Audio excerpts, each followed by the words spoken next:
Salam sejahtera Malaysia. Denyut nadi suara rakyat bergema di channel ini.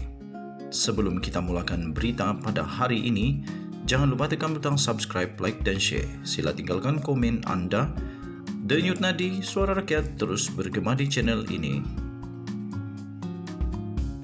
Salam sejahtera Malaysia, selamat pagi tuan-tuan dan puan-puan yang dihormati sekalian. Denyut nadi suara rakyat bergema di channel ini. Tuan-tuan dan puan-puan yang dihormati sekalian, berita yang amat mengejutkan pula diterima pada kali ini, di mana calon Perdana Menteri yang masih lagi dicari-cari sampai pada ketika ini dikatakan tidak berasal daripada Barisan Nasional. Wow. Barisan Nasional tiada calon untuk Perdana Menteri. Macam mana boleh terjadi ni? Sudah ada peluang untuk jadi timbalan Perdana Menteri ni, tapi kenapa tiada calon pula?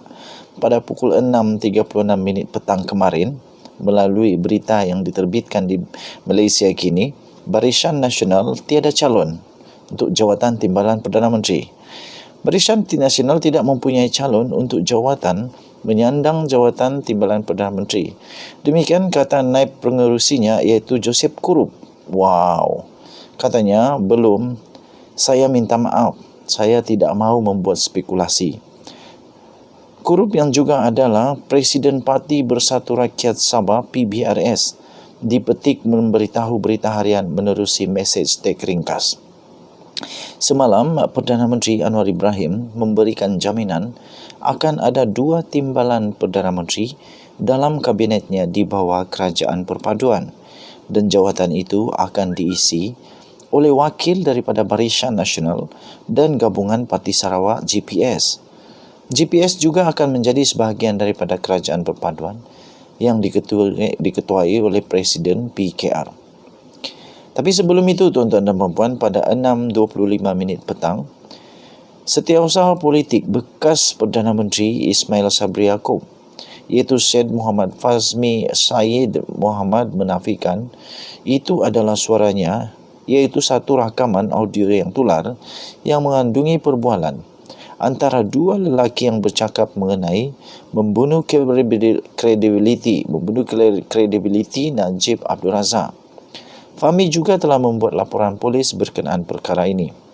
Dalam satu kenyataan yang telah disiarkan Sinar Harian pada hari ini, beliau meluahkan rasa terkejut dan kecewa selepas audio tersebut tular di media sosial. Beliau berkata, rakaman audio palsu yang disifatkannya sebagai berniat jahat.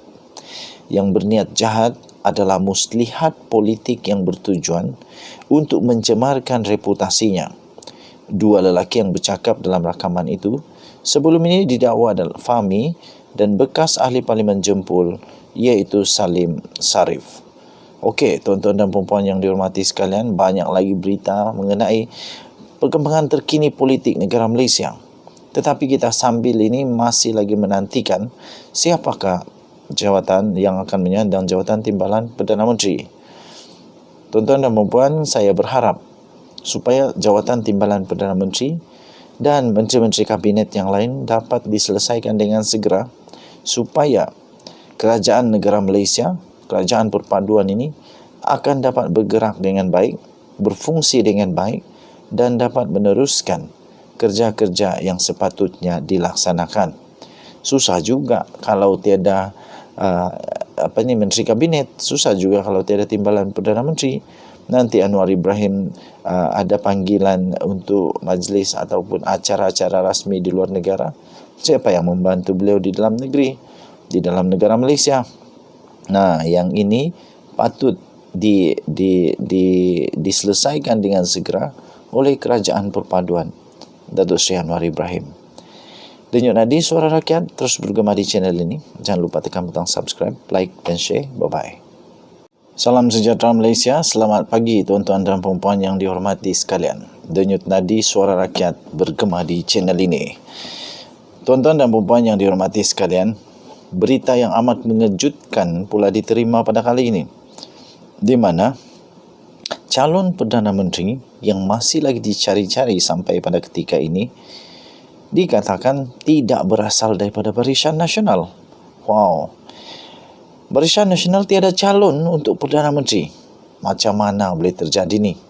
Sudah ada peluang untuk jadi timbalan Perdana Menteri ni, tapi kenapa tiada calon pula? Pada pukul 6.36 petang kemarin, melalui berita yang diterbitkan di Malaysia kini, Barisan Nasional tiada calon untuk jawatan timbalan Perdana Menteri. Barisan Nasional tidak mempunyai calon untuk jawatan menyandang jawatan timbalan Perdana Menteri. Demikian kata naib pengerusinya, iaitu Joseph Kurup. Wow, katanya, belum. Saya minta maaf, saya tidak mahu membuat spekulasi. Kurup yang juga adalah Presiden Parti Bersatu Rakyat Sabah PBRS dipetik memberitahu berita harian menerusi mesej teks ringkas.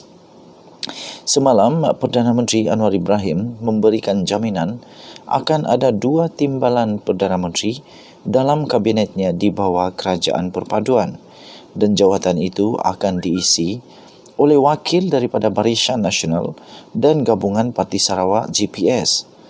GPS juga akan menjadi sebahagian daripada Kerajaan Perpaduan yang diketuai oleh Presiden PKR.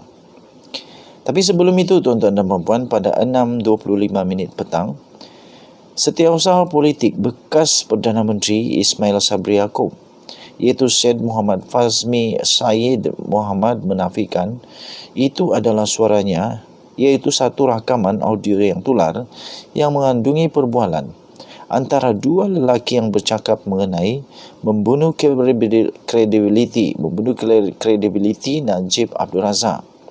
Fahmi juga telah membuat laporan polis berkenaan perkara ini. Dalam satu kenyataan yang telah disiarkan Sinar Harian pada hari ini, beliau meluahkan rasa terkejut dan kecewa selepas audio tersebut tular di media sosial. Beliau berkata, rakaman audio palsu yang disifatkannya sebagai berniat jahat. Yang berniat jahat adalah muslihat politik yang bertujuan untuk mencemarkan reputasinya. 2 lelaki yang bercakap dalam rakaman itu sebelum ini didakwa adalah Fahmi dan bekas ahli Parlimen Jempol, iaitu Salim Sarif. Okey, tuan-tuan dan puan-puan yang dihormati sekalian, banyak lagi berita mengenai perkembangan terkini politik negara Malaysia. Tetapi kita sambil ini masih lagi menantikan siapakah jawatan yang akan menyandang jawatan timbalan Perdana Menteri. Tuan-tuan dan puan-puan, saya berharap supaya jawatan timbalan Perdana Menteri dan menteri-menteri kabinet yang lain dapat diselesaikan dengan segera, supaya kerajaan negara Malaysia, kerajaan perpaduan ini akan dapat bergerak dengan baik, berfungsi dengan baik, dan dapat meneruskan kerja-kerja yang sepatutnya dilaksanakan. Susah juga kalau tiada menteri kabinet, susah juga kalau tiada timbalan Perdana Menteri. Nanti Anwar Ibrahim ada panggilan untuk majlis ataupun acara-acara rasmi di luar negara. Siapa yang membantu beliau di dalam negeri, di dalam negara Malaysia? Nah, yang ini patut diselesaikan dengan segera oleh Kerajaan Perpaduan Datuk Seri Anwar Ibrahim. Denyut nadi suara rakyat terus bergema di channel ini. Jangan lupa tekan butang subscribe, like dan share. Bye-bye.